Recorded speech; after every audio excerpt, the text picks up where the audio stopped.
seriously eating again? My brother's voice cut through the music like a razor, loud enough to make a dozen heads turn. I froze, halfway through lifting a bite of lemon cake to my mouth. He stood at the center of the dance floor, one arm around his new fiancée, the other holding a half-empty glass of champagne. His smile was sharp, but his eyes were pure venom. Before we begin, drop a comment and tell us where are you from and from which city you're watching our videos? And after watching the whole video, don't forget to tell us what would you do in this situation? Be honest, tell me in the comments below. We read every comment. Let's begin. The room went still. Conversations paused. Glasses clinked against nervous fingers. She only came for the free food, he announced, laughing loud and ugly. I mean, come on. What else would a waitress be doing at a Sutton family wedding?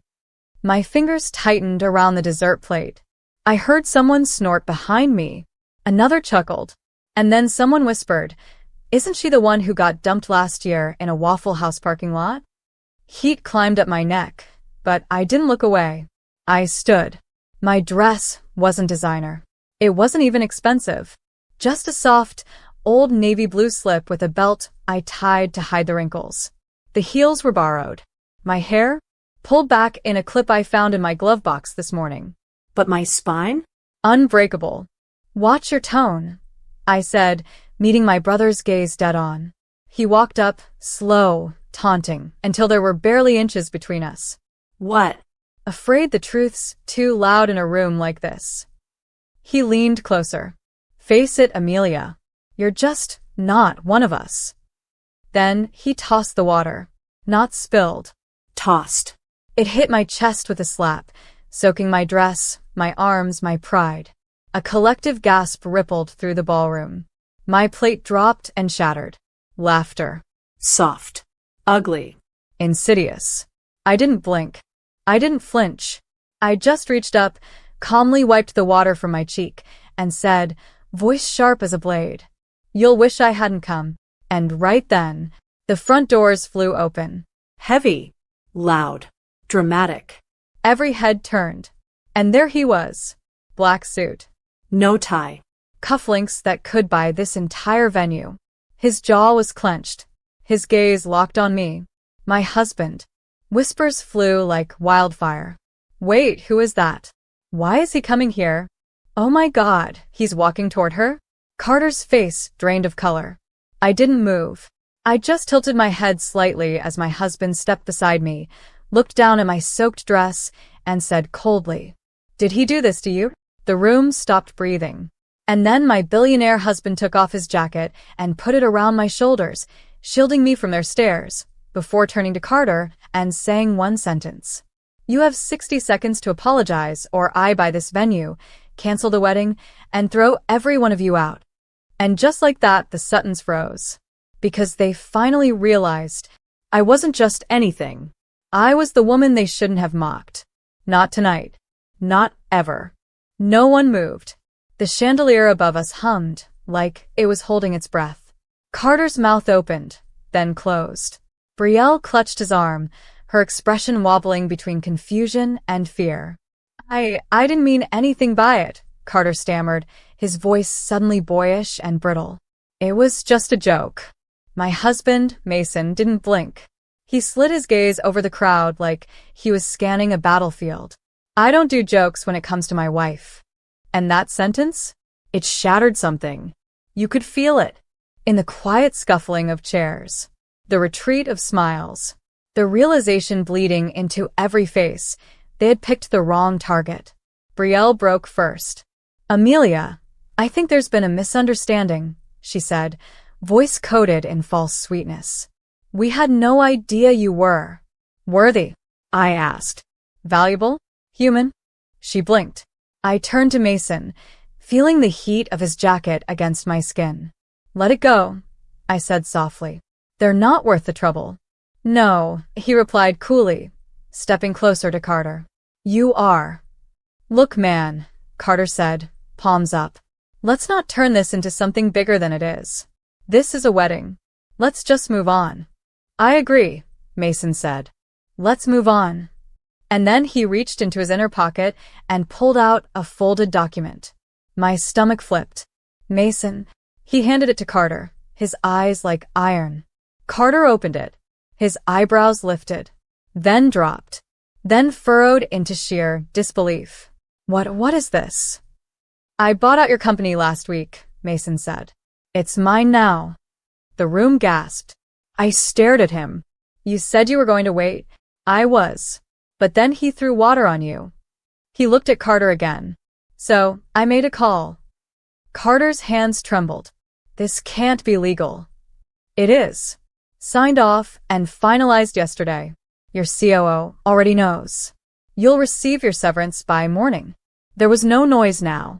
Just stunned, brutal silence. But why would you do this?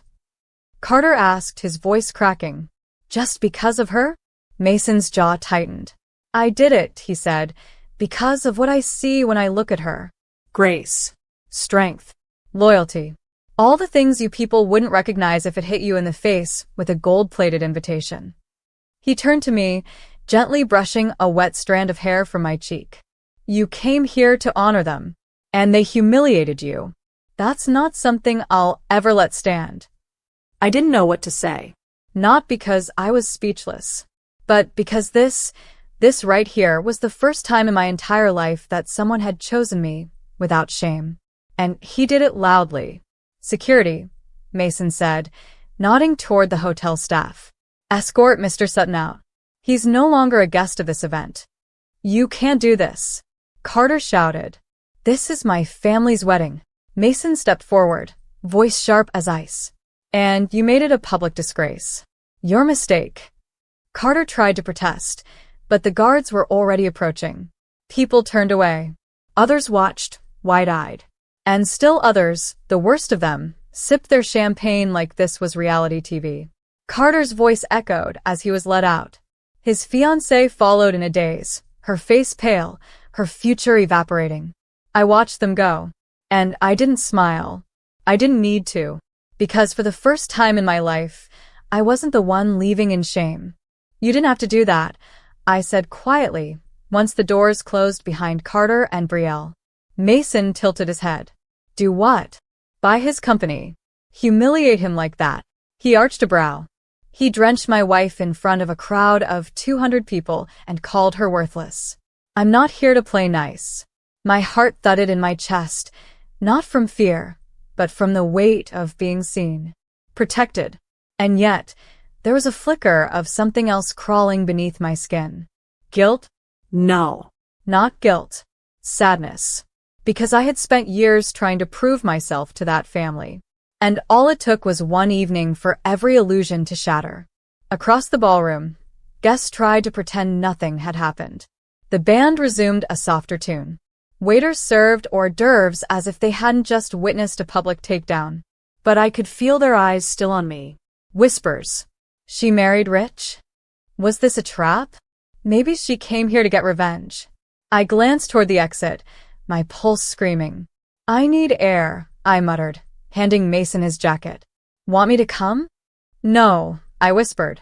I need 5 minutes to remember who I am before I forget it again in there. He didn't argue. He just nodded once and let me go. The garden behind the venue was empty. A soft wind rustled the hedges and made the camellit lanterns flicker. I stood near a marble bench, staring at my reflection in the fountain. My dress was still damp. My hair clung to the side of my face. I looked like a mess. But beneath all of that, I looked free. I sat down, ran a hand through my hair, and whispered to no one. Why did it take all this for them to notice me? Suddenly, I heard heels clicking across the stone. I turned. It was Aunt Clara. Always elegant. Always opinionated. She stopped a few feet away, hands folded, her expression unreadable. Well, she said. That was a scene. I said nothing. She stepped closer. I always thought there was more to you than they saw. But I also thought you'd grow out of the need to prove yourself. Is that what you think this is? I asked. Some grand performance? She sat beside me, slowly, like she wasn't sure if she belonged there. I think it's survival. And maybe a little bit of revenge. I met her eyes. Is that wrong? She didn't answer right away. No, she finally said. Not if it makes you finally breathe again. I exhaled. We sat in silence for a moment until she added, he loves you, you know. That man in there. Mason. I've never seen anyone look at someone the way he looked at you. I swallowed hard. I'm afraid I don't know how to receive that kind of love. She looked at me, softening. You're learning. And they're learning what it costs to overlook someone with fire in their bones. I stood up. I should go back in. She nodded. Let them see the fire. Back inside, the mood had shifted. The family had regrouped like nothing happened, but the tension was still thick. And it only worsened when I returned. I walked in, head high, hair still damp, dress wrinkled. And still, the room moved for me. My cousin Michelle stepped into my path. You know, she said with a forced smile, I always wondered how a waitress like you could land someone like Mason. I raised a brow. You mean someone who treats me with basic human respect? She flinched. I guess that's foreign to you, I added, brushing past her. I could feel Mason watching from across the room, his eyes quietly asking, You okay? I gave a small nod, then turned toward the microphone at the front of the stage. It wasn't planned, but something inside me cracked open. I stepped up, tapped the mic once, and said clearly, before the toasts continue, I just want to say one thing. The ballroom froze again. I scanned the crowd. Every single face. From the cousins who gossiped about me, to the uncle who once called me the family embarrassment. You called me a waitress, I said. And that's exactly what I was. I worked 14-hour shifts. I scrubbed grease off floors. I poured coffee for people who didn't tip. And I never once felt ashamed of it. Whispers. But what's sad, I continued, is that the people who were supposed to know me best were the ones who looked down on me the hardest. You all mistook struggle for failure, work for weakness, kindness for stupidity. No one moved. I leaned in. And now, the girl you called just a waitress is the one who now owns the future your golden boy lost. Gasps. I smiled gently. Enjoy the rest of the night. And I walked off the stage. Not a single person dared speak. I didn't stop walking until I found Mason again. He was waiting in the hallway near the lounge, hands tucked in his pockets, face unreadable. As I approached, his expression softened. Just slightly. You okay? He asked. I nodded slowly. I said what I needed to say. His jaw tensed. I wanted to say something too, but I didn't want to take that moment from you. You didn't, I replied. You let me own it. He tilted his head, studying me. You look taller. I think I am. We stood there for a few seconds. No words, just breathing in the aftermath of everything that had unraveled inside that ballroom. And then, do you want to leave? He asked. I paused. Yes, I wanted to walk away from those people forever. But there was something in me that needed to stay a little longer. Not for vengeance, but for closure. No, I whispered. I want them to see me stay. Back at the reception, the air had turned fragile. Laughter had dulled. Conversations were careful now. Every word weighed against reputation. And when Mason and I walked back in together, side by side, the room shifted again. This time, they moved for us. We sat at our assigned table. The seat cards had still read Miss Amelia Sutton. They didn't even know my last name had changed. Didn't know I'd stopped being one of them the day I stopped asking for their approval. I turned the card upside down. Excuse me, a voice said beside me. It was my mother, hair tight in a bun, a dress that cost more than my apartment's annual rent. She hadn't said a single word to me since I arrived. Until now. I had no idea, she began, her smile brittle, that you'd married. That I married? I echoed. Or that I married up? She flinched. You've always been so emotional. And you've always been so absent. She blinked rapidly. I didn't mean to hurt you. You just didn't care if you did. Silence stretched like a blade between us. Mason didn't interrupt. He knew this was my moment. I always thought you were ashamed of me, I said. Turns out, I was just the part of you you tried to hide. She pressed her lips together. You always wanted to prove something. No, I said. I wanted to matter. That did it. Her mask cracked. The tightness in her face gave way to something too raw to hide. I didn't know how to be a mother to you, she admitted, voice low. You weren't like the others. You mean I didn't perform for the family image? She swallowed. You had your father's fire. And your silence, I said. But I've given both back. She looked away then, and when she finally walked off, she wasn't angry. She was empty. And somehow that was harder to watch. As the night dragged on, the family's hierarchy shifted. People I hadn't heard from in years came over, trying to slide into conversations with me and Mason. One cousin asked about investments. Another suddenly remembered how close we used to be as kids. And when the DJ tried to get the crowd back on their feet with an upbeat song, Mason leaned close to me and asked, "One dance?" I blinked at him. Here. Especially here. He pulled me to the dance floor and held me like I mattered, like I was never something to hide. The chandelier light caught in his eyes, and for the first time that evening, the noise blurred. Just me, just him, just us. I leaned into his chest, let the music drown the memories, and felt the weight of every insult, every dismissal, every look of disgust finally lift. I don't need them to love me, I whispered. Mason smiled against my temple. No. But it's beautiful watching them regret not trying. Later that night, just before we left, I passed the dessert table again. Same spot I stood when Carter humiliated me. But now? No one laughed. And as I reached for another slice of lemon cake, one of my second cousins actually moved aside, wide-eyed, like I might be dangerous just by breathing. I took my bite, let the sugar sit on my tongue, then turned and walked out of that wedding, like I just buried the girl they never bothered to know. The next morning I woke up to chaos. Not in my home, but on my phone. Missed calls. Dozens. Text messages. Screenshots. Headlines. I scrolled, slowly, stunned. Carter Sutton ousted from family business in shocking overnight deal. Anonymous billionaire acquires majority stake. Bride cancels wedding. Sources confirm Amelia Sutton married to Mason Quinn, CEO of Quinn Holdings. Photos were everywhere of the moment Mason put his jacket around me, of Carter being escorted out, of me standing behind the microphone mid-speech. I hadn't planned any of this, and yet somewhere deep down it felt necessary. Not revenge, not victory, but balance. A gentle, brutal restoration of everything that had been stripped from me, piece by piece, for most of my life.